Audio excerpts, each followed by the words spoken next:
Tout le plaisir est pour nous, Madame, Messieurs, de vous retrouver pour cette grande édition vespérale de notre journal télé sur Nyota en ce mercredi 15 juillet 2015. Merci de nous avoir choisis pour vous informer. Voici tout de suite les grands titres au sommaire de cette édition journal. Ouverture ce mercredi 15 juillet de la 20e session de l'IDAC 2015. Thème retenu cette année: les enfants sont l'affaire de tous. Plusieurs entreprises minières y prennent part et ça se passe à Kalubwe. On va y revenir largement au cours de cette édition du journal. Et puis ce lot de matériel et produits pharmaceutiques remis à l'hôpital général de référence des zones C2 ce mercredi 15 juillet. Et c'est une action sociale signée Tenke Fungourme Mining. Vous en aurez les détails également au cours de cette édition. Voilà pour les grands titres. Une fois de plus, Madame, Messieurs, bonsoir et bienvenue à cette édition du journal qui partira de Kassaji, où après l'inauguration de la desserte en énergie électrique par le chef de l'exécutif provincial, honorable Moïse Katumbi Chapwe, c'était le lundi dernier. La vie dans cette partie de la province du Katanga a nettement évolué. Voici un portrait résumé dans ces témoignages recueillis par Nonolandé Stéphane Chisso sur place à Kassaji. Kassaji tient enfin son poste d'électricité et tout a été fait pour qu'il soit le plus moderne possible, tant du point de vue des installations que de celui des équipements. L'honorable Moïse Katumbi Chapwe a voulu que ce soit du grand art et ça l'est, en effet.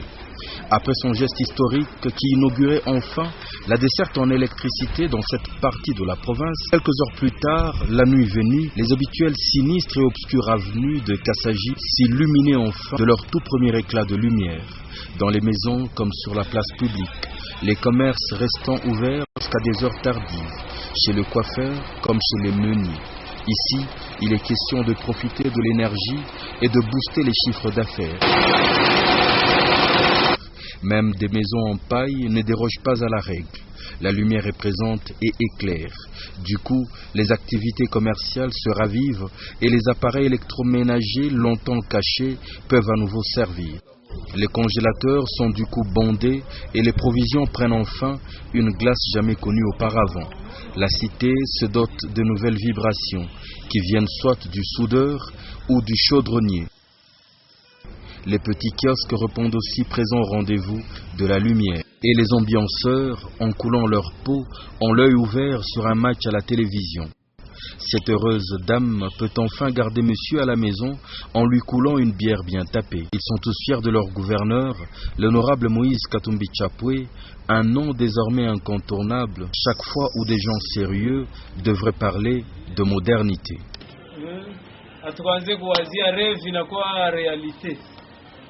Moto hii tuko nayo na nyumba ya nyasi tuko nayo kakomande kabutamu parce que il faut pas comme malata mais na nyumba nyasi tuko nayo. Baba Moïse en tout cas Mungu amubariki kabisa kwa vyote vile anafanya. On ne pensait pas que Mkasaji depuis époque coloniale, ma première république, deuxième république, la troisième république, heureusement, gouverneur, son excellence, banatuletea kwa moto, en tout cas, ni rêve inakuwa realite. Moto inatusaidia sana, vile tuanza kufuata tunauza vyakula, vyote vinaisha siku moja. Hapo sasa tunaweka siku kako kanyama kambuji kakabichi, tunaweka nguluwe ya mbichi, tunaweka ng'ombe, tunaweka, inatusaidia sana. Lubumbashi, baraza ni chaga sana, unaenda Kassaji kumkini kule kwa shokura. Leo tunafanya shina moto saba kwa Lubumbashi. Asante mingi tunafikia Moïse Katumbi Chapwe, atubariki, Mungu amubariki, azidi kuongeza miaka na kutupitia vya kupita pale. Ndio inabadilika tangu zamani tobalo kuona batoto wetu kiloko barizarika pasiku ya kura, leo banajua. Tunafikia asante mingi rastaka meleo Mkasaji, napika asante kabisa kwa nkambo Moïse. Oui, mes ambitions sont tellement positives. On a senti un plus dans l'affaire du commerce. Parce qu'auparavant ici, à Kassaji, il y a d'autres articles qu'on ne pouvait pas acheter parce qu'il y avait manque du courant. Et nous saluons vivement l'arrivée de l'électricité dans notre ville de Kassaji. Parce qu'il y a les articles tels que les ampoules qu'on n'achetait pas ici à Kassaji. Il y a par exemple les interrupteurs et autres. Nous disons en tout cas merci à monsieur le gouverneur pour cet acte qu'il a posé à l'égard de la population de Kassaji. Nous lui disons merci. Et nous sommes de retour ici dans la ville de Lubumbashi pour parler de cette audience que le gouverneur de province Moïse Katumbi Chapwe a accordée ce mercredi 15 juillet 2015 à l'honorable Katwete Bailunga, dignitaire katangais et député national honoraire, qui a tenu à rendre hommage donc aujourd'hui à Moïse Katumbi Chapwe pour tout ce qu'il a pu faire pour la population de la province du Katanga durant tout son mandat. Voici l'essentiel de cette audience dans ce reportage signé Nonolando. Moukoulou, député national honoraire, fait partie de la mémoire du Katanga et de la RDC. Un dignitaire de première heure qui a été témoin de toutes les vagues d'histoire qui ont décidé du destin de la RDC et du Katanga. Il a rencontré le gouverneur Moïse Katumbi Chapwe ce mercredi 15 juillet 2015 et c'est en véritable bibliothèque vivante qu'il témoigne. Je suis venu expressément voir le gouverneur de province, Moïse Katumbi Chapwe, parce que en ma qualité d'ancien député national, je crois être parmi les témoins privilégiés de l'évolution de la vie dans notre pays, dans ce sens que moi j'ai fait la politique depuis les années 59 et qu'est-ce que j'ai retenu finalement lorsque l'AFDEL arrive? C'était la fin de la dictature, mais également un grand message que moi personnellement j'ai retenu, c'était ce message, je dirais, cette recommandation de M. Laurent Désiré Kabila qui disait « Mes frères congolais, prenez-vous en charge ». Et fort heureusement, au jour d'aujourd'hui, si je suis venu jusqu'ici, c'est parce que exactement j'ai cru découvrir que dans ce message, il y a une personne qui s'est identifiée nettement. Il s'agit du gouverneur Moïse Katumbi Chapwe, qui en fait s'est mis à réaliser ce rêve de M. Laurent Désiré Kabila. Prenez-vous en charge. Prenez-vous en charge, pour moi, signifiait faire renaître l'esprit d'amour, l'amour de son prochain, l'amour de sa patrie, l'amour de sa province, pour pouvoir enfin se mettre au service de la nation, au service de la population. Moïse Katumbi Chapwe a su le faire, et ça, je pense que je ne serai pas contredit. Tout le monde le voit. Il est celui qui a tenté pour le mieux de réaliser cette recommandation de M. Laurent Désiré Kabila. Prenez-vous en charge. Et alors, moi, je suis venu personnellement pour lui rendre les hommages mérités, parce que je me fais l'idée que si il y a 1, 2, 3, 4 à travers le pays, à travers cette province du Katanga qui agissent comme le gouverneur Moïse Katumbi Chapwe l'a fait, eh bien, le Congo ira de l'avant et le Katanga ira mêmement de l'avant. Pour finir, on va prendre un peu de votre temps. Vous êtes également, ce qu'on sache, un ancien de la GECAMIN vers les années 70. En ce moment-là, quelques souvenirs de Moïse Katumbi ou de sa famille? Vous savez, moi, je suis à la GECAMIN depuis 1969 et j'ai fait concomitamment la carrière politique avec ma profession à la GECAMIN. Je connaissais plutôt sa famille. Nous, on considérait que c'était la famille des gens bien assis. Je n'ai pas d'autre terme que celui-là pour ne pas vexer certains esprits, mais c'était une famille bien assise. J'ai évolué avec son grand frère, Katebe. Et dès les années 70, c'est Katebe, Raphaël, qu'on appelait Katebe Katoto, qui était le premier fournisseur de tous les produits alimentaires, notamment le poisson, à la GECAMIN. Et ils avaient des camions frigorifiques. Ils avaient tout. Et la GECAMIN, qui distribuer, disons gratuitement, la ration à ces travailleurs, ne pouvaient compter que sur les KTB. Ils ont commencé le transport, je ne m'abuse pas. Ils étaient, je crois, au pays ici. Moi, les Congolais dont on a parlé du point de vue aisance financière, eh bien, il y avait le Bemba Saolona du côté de Kinshasa. Mais au Katanga, personne ne pouvait rivaliser avec les KTB, le grand frère de Moïse. Donc pour moi, déjà à cette époque-là, ce sont des personnes que nous regardions avec beaucoup de respect. Mais avoir leurs allures, que ce soit KTB Katoto ou que ce soit les membres de leur famille, bon, c'était des gens extrêmement simples. Personne ne pouvait se faire l'idée que KTB Katoto qui passait là-bas, c'était, passez-moi l'expression, un milliardaire ou... eh bien, il était simple comme tout le monde. Et voilà pour ce témoignage de M. Ilunga Katweteba sur la personne de Moïse Katumbi et sa famille. Et dans le reste de l'actualité, je le disais en titre, c'est le ministre provincial des Mines, Odak Sompoué, qui a ouvert les travaux de la 20e session de l'investissement durable au Katanga 2015. Une session plénière qui prendra 2 jours, soit du 15 au 16 juillet, en cours sous le thème « Les enfants sont l'affaire de tous, RSE, responsabilité sociale des entreprises et droits des enfants dans les sites miniers ». Odak Sompoué, ministre provincial des Mines, a demandé aux entreprises minières qui prennent part à ces assises de bien concevoir des actions en faveur des droits des enfants. Prennent part donc à ces assises la société civile, le gouvernement, ainsi que les entreprises minières œuvrant à Lubumbashi et au Katanga. Un extrait du discours du ministre Odak Sompoué dans ce propos recueilli par Diane Kassongo. Tous les enfants ont des droits, partout et à tout moment.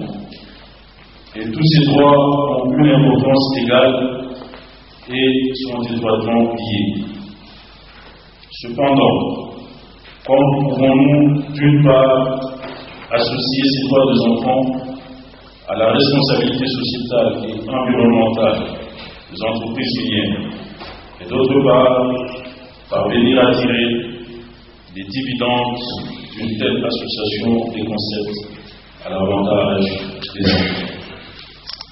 Mesdames et messieurs, voilà la problématique à laquelle je vous convie d'apporter des solutions en termes d'hypothèses. En tout état de cause, les principes qui régissent les entreprises dans le domaine des droits de l'enfant les appellent à respecter et défendre le droit de l'enfant, notamment sur le lieu de travail, sur les marchés, au sein de la collectivité et de l'environnement.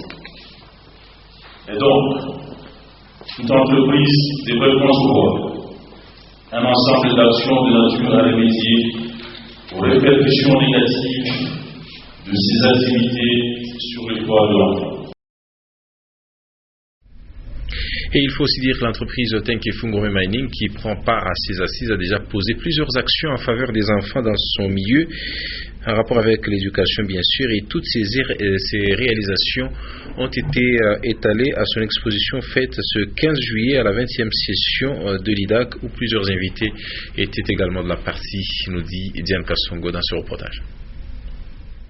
Tenke Fungurume Mining soutient également la thématique de la 20e session plénière de l'investissement durable au Katanga.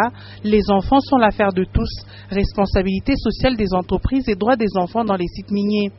Au cours de cette session, cette entreprise d'exploitation minière a fait savoir aux différents visiteurs de son stand les actions menées dans sa concession, et ce, en rapport avec l'amélioration des conditions de l'enfant.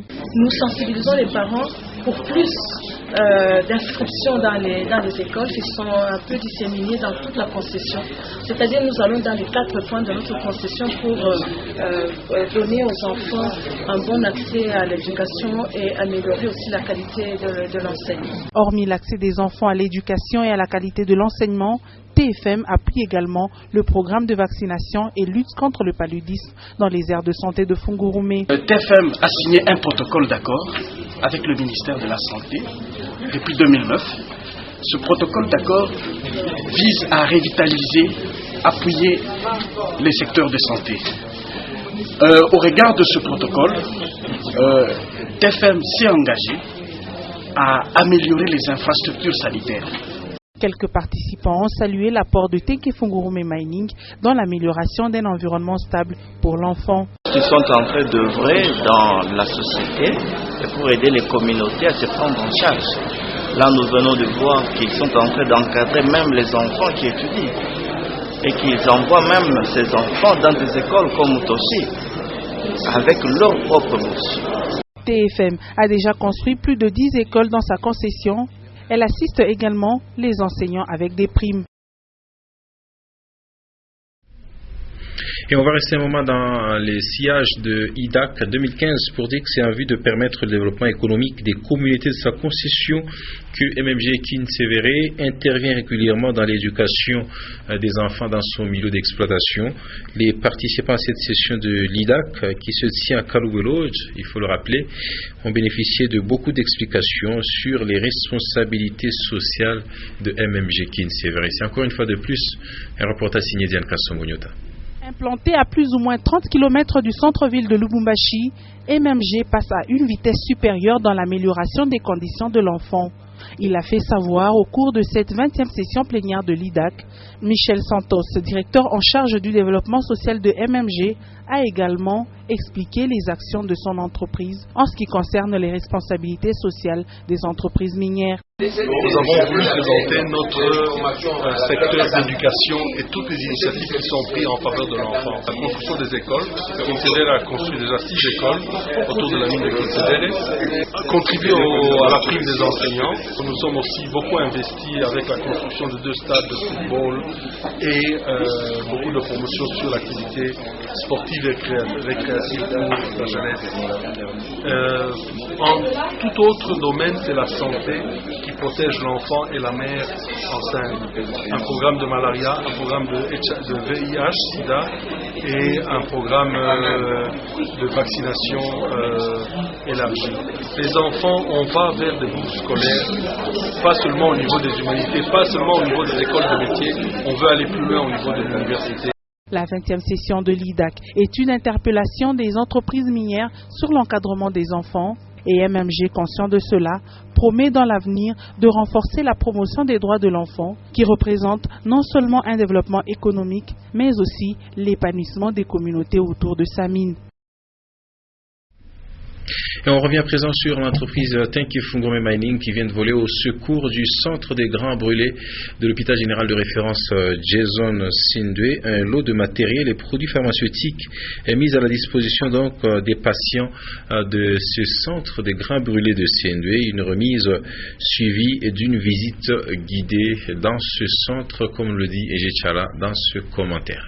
C'est un don d'équipements médicaux composés essentiellement des antibiotiques, blousons et autres que l'entreprise d'exploitation minière Tenke Fungurume Mining vient de mettre à la disposition du centre des grands brûlés de l'hôpital Sindwe.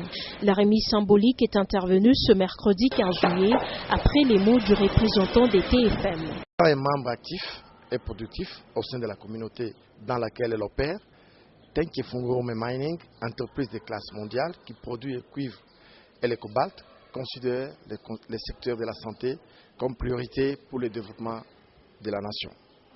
Continuant son appui en faveur de la santé dans la région, TFM a fait le choix de soutenir votre institution qui entend améliorer la qualité des soins de santé, non seulement des grands brûlés, mais également des personnes vulnérables. Le docteur Kongolo Silva, qui a réceptionné ce lot de matériel et médicaments, n'a pas manqué de mots pour remercier Tenke Fungurume Mining. Au nom de tous les agents de l'hôpital, nous vous disons merci par rapport à ce geste et nous recevons ça avec beaucoup d'amour. Nous espérons que ça va aider nos malades et toute la population. Après la remise, s'en est suivie la visite guidée du centre des grands brûlés de l'hôpital Sindwe avec une équipe restreinte de Tenke Fungurume Mining. TFM qui vient également de doter le centre médical Shalom de Fungurume d'un grand groupe électrogène de 30 kVA. Au nom de cette entreprise, Madame Marie-Claude Moukaz, membre du comité des dons à TFM, a demandé au centre bénéficiaire à travers le médecin responsable de bien gérer ce don au profit des malades qui sont les premiers bénéficiaires. C'est cette fois-ci un reportage signé Rufin Kibambe. C'est un groupe électrogène d'une capacité de 30 kVA, carburant y compris, que le comité de dons de TFM a remis mardi 14 juillet 2015 au centre médical Shalom de Fungurume. Une façon pour TFM d'améliorer la qualité des soins de cette aire de santé qui couvre une partie importante de la cité de Fungurume. Surtout avec la venue de l'entreprise TFM, quand elle est venue aussi, nous sentons l'impact de l'entreprise au milieu de la population. TFM veut réitérer par ce geste son attachement et son engagement dans le développement durable des communautés de sa concession. Nous nous réjouissons d'être ici parmi vous pour cette remise d'un groupe électrogène. Nous nous engageons à apporter notre soutien et notre participation à l'amélioration des soins de santé au bénéfice des populations de notre concession. Un outil important de travail qui va permettre au centre médical Shalom de fonctionner dans les bonnes conditions. Nous internons, nous opérons, nous avons plusieurs paquets complémentaires d'activités dans cette structure, mais fort malheureusement, on n'avait pas de l'énergie. Alors nous vous disons sincèrement merci pour nous avoir aidés dans la sorte. La joie pouvait se lire même au visage des patients. Une énième donation de TFM qui rentre dans le cadre de l'amélioration des soins de santé pour un développement durable des communautés de sa zone d'opération. Et voilà pour le chapitre consacré aux actions sociales de TFM en faveur de la population katangaise. Dans le reste de l'actualité, sachez que le comité provincial restreint du syndicat des médecins vétérinaires du Congo, en sigle CIMEVEC, section du Katanga, donc, a tenu une réunion mensuelle au cours de laquelle le secrétaire général provincial Dr Kaumbo Mutamba Albert a exhorté les médecins vétérinaires du Katanga et de Lumbashi à venir s'affilier en masse au CIMEVEC et ainsi à s'acquitter de leurs obligations. Les détails, c'est dans ce reportage de Linda Luka, le Philomène Katende Masanka. Mercredi 15 juillet 2015, au siège du syndicat des médecins vétérinaires du Congo, CIMEVEC, section du Katanga, s'est tenue une réunion mensuelle du comité restreint. Au menu de la rencontre, exhorter les médecins vétérinaires affiliés de s'acquitter de leurs obligations et aux non-affiliés de s'enregistrer au CIMEVEC pour qu'ensemble, qu'ils fassent progresser leur syndicat qui lutte pour l'amélioration des conditions de travail des syndiqués. Nous sommes en réunion restreinte du comité conformément à nos statuts et règlements d'ordre intérieur. Nous lançons un message à tous les médecins vétérinaires de faire confiance au CIMEVEC, qui est la seule structure syndicale officielle de transmission de toutes sortes de revendications auprès de nos employeurs. De ce fait, nous leur demandons d'adhérer massivement et de s'acquitter de leurs obligations. Dr Kaumbo Mutamba Albert, secrétaire général provincial du CIMEVEC, qui a tenu la réunion, était accompagné du secrétaire adjoint chargé de l'administration, du social et des 2 conseillers principaux provinciaux du CIMEVEC. Et on sera à présent à la mairie de Lubumbashi où Madame Kanaïmouchi, chef de service du genre et famille, ainsi que Mademoiselle Mélina a été reçue par l'autorité urbaine Jean-Oscar Sangoza Mutunda. C'était afin de lui présenter le plaidoyer pour fustiger le mariage coutumier précoce devenu de plus en plus courant à travers la ville de Lubumbashi. Maurice Mazel, reportage. Le maire de la ville a reçu dans son cabinet de travail le chef de service urbain du genre et famille qui s'est fait accompagner de mademoiselle Mélina en sa qualité d'enfant reporter. Âgé d'environ 14 ans, cet enfant a tenu à rencontrer le premier parent louchois pour lui remettre au nom de tous les enfants de la ville le plaidoyer relatif à la lutte contre le mariage coutumier précoce. Selon le constat fait par les enfants, beaucoup des cas de mariage précoce se font avec la complicité de certains parents sous le poids de la tradition à l'insu des bourgmestres des communes. Le mandat du maire, c'est qu'il puisse instruire tous les têtes bourgmestres des communes ainsi que les chefs des quartiers afin qu'ils puissent nous rendre compte de tous les mariages qui sont organisés dans leur entité respective. Et aussi qu'ils puissent sensibiliser les parents qui permettent à ce que leurs enfants soient mariés avant l'âge légal qui est de 18 ans afin qu'ils puissent arrêter cet esprit d'envoyer les enfants dans les mariages avant l'âge légal. Le maire de Lubumbashi a promis de se pencher sur ces phénomènes qui annihilent l'enfant louchoise. Jean-Oscar Sangouza-Mutunda, conscient de l'expansion de la pratique, a rassuré son hôte que leur requête arrive à point nommé. Et puis notre confrère Philomène Katende Massanka nous rapporte que ce mercredi 15 juillet 2015, à la place de la gare CO100, les marchands pirates ont refusé d'obéir aux ordres de la police nationale congolaise descendue sur le terrain. Et il s'en est suivi, nous dit la même source, un jet de pierre jusqu'à la fuite de la police. Ça s'est donc déroulé à la grande place de la gare. Vous voyez comment les marchands pirates sont en train de courir dans tous les sens sur ces images.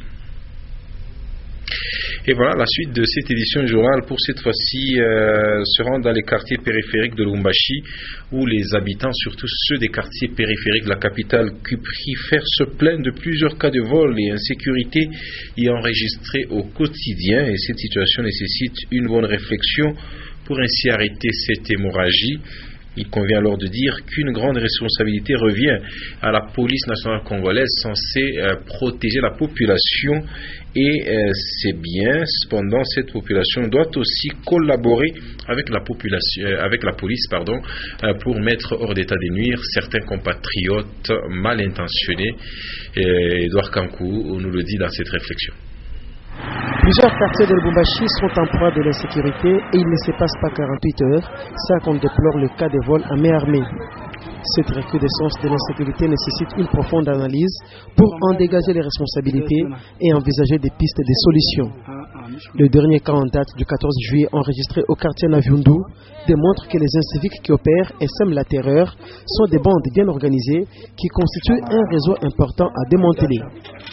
Et ce qui revient à dire que la police qui a dans ses attributions le rôle de protéger les personnes et leurs biens a du pain sur la planche. Ce grand travail qui en principe exige un bon équipement en logistique et un effectif suffisant. Mais la police congolaise a toujours évoqué le nombre réduit d'effectifs qui ne lui permet pas d'éparpiller les sous-siats dans tous les quartiers périphériques. Une autre responsabilité incomberait à la population qui, dans une certaine mesure, ne sait pas se prendre en charge en collaborant avec la police et le service de renseignement pour dénoncer les présumés bandits avec qui l'on vit dans la société. Et d'ailleurs, les jolis coups de filet réalisés par les éléments de la police d'investigation criminelle en arrêtant 4 bandes de bandits à main armée est le fruit de la collaboration avec la population. Donc en somme, l'on retient que les responsabilités sont partagées et pour mettre fin à ces phénomènes, tout le monde doit mettre la main à la pâte. Et avant de terminer cette édition du journal, vous retiendrez que M. Makabi Kumwimba, connu sous le nom de PDG Makambo, a supporté les frais d'inhumation de 5 personnes récemment tuées dans un incendie au quartier Kilobé-Lobé, c'est du côté Bel Air, une façon pour lui d'épauler la famille éprouvée et démunie. Jean-Paul Malimbangouège pour ce commentaire sur ces images de Sam Kitenge. Après la mort de 5 personnes brûlées dans une maison au quartier Kilobé-Lobé dans la commune annexe, suite à un incendie survenu dans la nuit du 4 au 5 juillet dernier, M. Telesphore Makabi Kumwimba, dit PDG Makambo, a pris en charge tous les frais d'organisation des obsèques de ces 5 personnes brûlées dans une maison, y compris l'achat des cercueils et le transport pour honorer la famille Kitwa Kaloumé. Au nom du bienfaiteur, Maître Sonville a précisé l'essence de ce geste social. C'est une famille qui a été calcinée à Kilobé-Lobé le 5 de ce mois. Malgré toutes les démarches faites au niveau de la mairie, rien n'a été fait. Voilà qu'il y a eu un homme de bon cœur, de bon cœur, qui a pris en charge le poids de ce à la famille concernée. Et voilà que maintenant la famille vient d'être servie. napigia asante kwa huyu bwana huyu PDG Makambo anasipote nani batoto bankana yangu na mtoto yangu, ndio kusema maserikali yote ni yeye chetu kwa vipi. En tout cas, Puis le cortège est parti de la morgue de l'hôpital Janson Sendwe vers le cimetière de la Loano où les 5 personnes ont été inhumées en présence des télésports dit PDG Makambo. Une façon pour lui de marquer son assistance sociale à cette famille éprouvée. Et voilà, par ces images tout à fait tristes, madame, messieurs, se referme cette édition du journal. Et c'était pour nous un plaisir de vous la présenter. À vous, merci de l'avoir suivi. Mais on va se quitter avec 2 pages magazine. La première, c'est en rapport avec les activités de l'entreprise de télécommunication Orange. Et puis, la deuxième page magazine sera consacrée à la participation de Tenke Fungurume Mining TFM à IDAC édition 2015 qui se déroule à Kaloubeloge. Tout à l'heure à 23h vous aurez Lumière Moussao pour les infos dernières et d'ici là restez toujours avec nous. Excellente soirée à toutes et à tous en compagnie de Nyota Télévision. Au revoir.